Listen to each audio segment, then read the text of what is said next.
O basta babe, tuloy na yung Boracay natin ha. Oo naman. Kaya nga ako nagpapakahirap sa trabaho eh. Para makapag-enjoy din tayo, di ba? Makapagpasyal din tayo. Ako oo nga, na-excite na nga ako eh. Alam mo yun, nagiging bonding talaga natin yung out of town, yung alam mo, gala talaga. Tsaka masaya dun sa Boracay. Kasi dami nating itatry. Tatry natin yung paragliding, snorkeling. Siyempre, mag-jet ski din tayo. Tapos mag-island hopping tayo, di ba? Imagination mo pa lang, saya na, di ba? Pero mas na-excite ako doon sa jet ski. Sa jet ski. Sige, sasakay tayo dun. Ah. Di ba? Saya, no? Alam mo, sa kwento mo palang halatang, naku, masaya nga talaga. Kaya lalo ako na-excite eh. Excited na ako, magugustuhan ito ni Sai. Buti ito lang inaabot ng sahod ko pero sure ako magugustuhan niya to. Kaya masaya yan.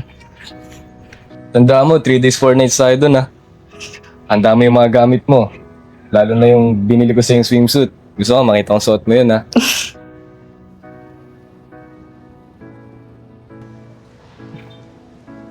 Oh, Sai. Ito pala yung gusto mong makeup kit na nakita natin sa mall. Alam ko Sai, gustong gusto mo yan eh. Sino pala siya? Eh, ikaw, sino ka ba? Boyfriend niya ako, eh. Ano ka? Marquis, magpapaliwanag ako. Si Meljan kasi, nanliligaw siya sa akin. Sailin. Bakit di mo sinabi sa akin? Bakit hinayaan mo akong maligaw eh may boyfriend ka naman na pala? Anong manligaw? Wala naman ako sinabi na ligawan mo ako ah. At saka, yung mga binibigay mo na regalo sa akin, hindi ko naman hinihingi sa'yo yun eh. Kusa mong binibigay sa akin. Eh, yun naman pala, eh. Narinig mo yung sinabi ng girlfriend ko. Susunod kasi, pumili ka ng babae. At tanungin mo kami boyfriend o wala, para di ka nagmumukhang tanga. Hindi pare. Di naman ako nakipag-away. Di naman ako naghahanap ng gulo. Siguro nga mali ako na nanligaw ako kay Cyril. Pero di ko naman kasi alam na may boyfriend siya. Kung meron na nga siyang boyfriend, ititigil ko na panliligaw ko. Eh, yun naman pala, eh. Ba't nandito ka pa? Umalis ka na dito. Pare, pasensya na. Pero sana Cyril, sinabi mo man lang sa akin na may boyfriend ka na pala. Para di na umabot ng ganito. Ginagawa ko naman lahat ng mga kaya ko para sa'yo. Tsaka, malinis naman intention ko para sa'yo. Kaya sa umabot pa ng ganito, sana di mo na lang ako pinaasa. Eh, ano pa inaantay mo dito? Umalis ka na. Cyril! Marquis! Ano nangyayari dyan? Tita, Ito, Jody. Ano nangyayari dito? Nalakas ang boses nyo Abot hanggang doon sa kabilang kanto. Nag-aaway ba kayo? Eto kasi tite. Itong lalaki to nililigawan yung girlfriend ko, eh. Marquis, tita ko na yung kausap ko. Tita, pasensya ka na. Si Marquis kasi tsaka si Meljan, medyo hindi lang sila nagkakaintindihan eh. Totoo ba yon?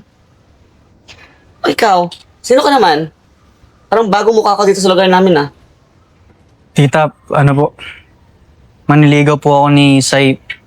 Tinuloy-tuloy ko po paniligaw ko sa kanya kasi ang alam ko po wala naman po siyang boyfriend. Pero ngayon na alam ko pong may boyfriend na nga po siya, edi siguro titigil ko na nga rin po. Uy, hindi kita pinapaasa ha. Ikaw tong kung sa nagbibigay ng gift sa akin, tinatanggap ko lang. Ikaw naman pala yung may problema sa'yo Sa nauna pa lang, na nagsabi si Meljan na nililigawan ka, nilinaw mo na may boyfriend ka. Para hindi na umasa yung tao. Tulad niyan, magkakaaway pa sila ng boyfriend mo. Di ba gulo ang kalabasan neto? Hindi mo inisip yon. Eh kung paano kung nagsuntukan tong dalawa sa harapan mo, kaya bang awatin? Kung magkasakitan yung mga yan. Sana next time, linawin mo lahat. Hindi yung dinregaluhan ka lang, tanggap ka naman ng tanggap. Sana sinabi mo may boyfriend ka para hindi na umasa tong tao. Sa susunod, linawin mo ha. Eh, ba't ganon, tita? Ngayon mo lang nakilala, eh, pero sa pinagtatanggol mo pa yan. Bahala na nga kayo dyan.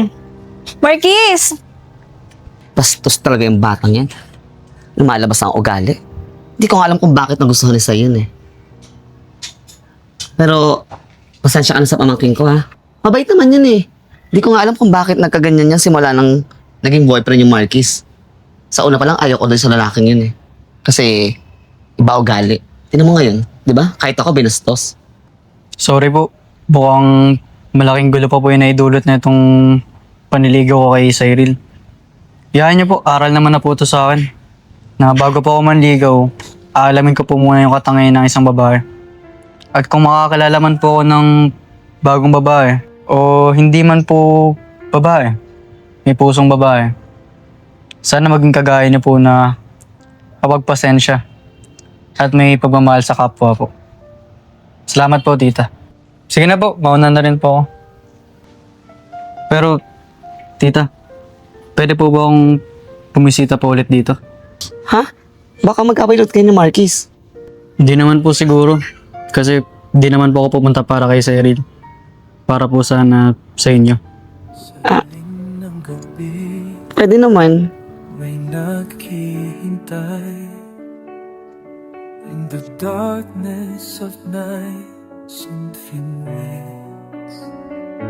Mga alaala na di ko maintindihan, parang kilala na kita noon.